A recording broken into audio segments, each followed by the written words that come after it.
Of course, one of those critical components of being your own law firm is keeping up to date with the law.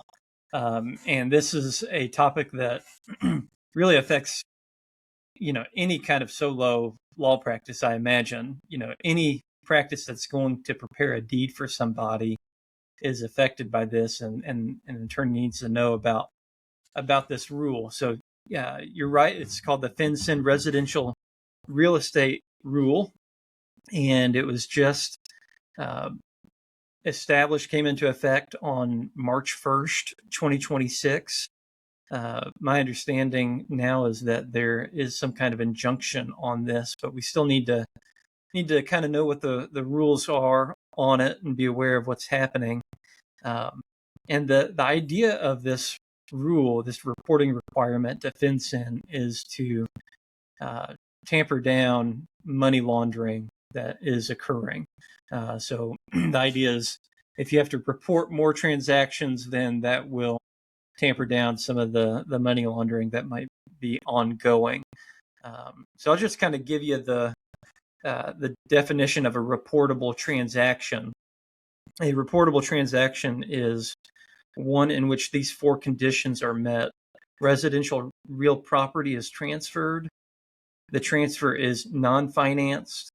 The property is transferred to a transferee entity or transferee trust, and no exception applies. So that's the rule. Seems pretty simple on its face. The rule applies unless an exception applies. That's basically what it says.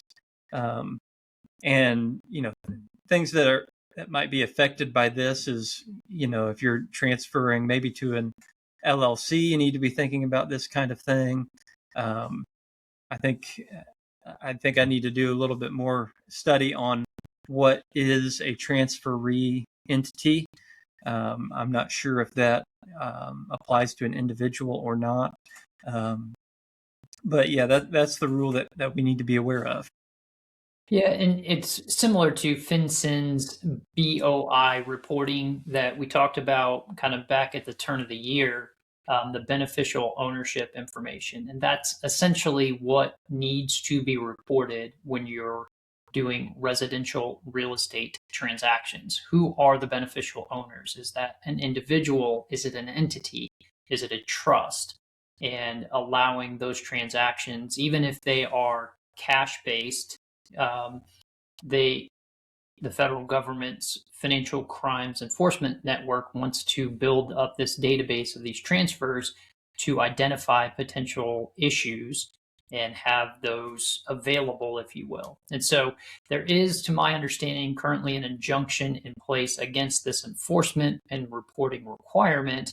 But as we saw with the beneficial ownership information reporting, that was an on again, off again scenario. And even within the course of a couple of days, that can change. And so I think it's something to keep on your radar screen as you're looking at the news that could affect the compliance of your practice, especially if you deal with any type of real estate transfer. And so that's a good thing, I think, to be aware of in today's climate. And it'll be interesting to watch how the courts navigate this and what they do with it, because there was a lot of sort of judicial reach, if you will. You could be overreach or maybe underreach, depending on which your approach takes. But that nationwide injunction is kind of now one of those. Can a judge in a particular jurisdiction issue a nationwide injunction, or is that at a higher level that needs to take place? And so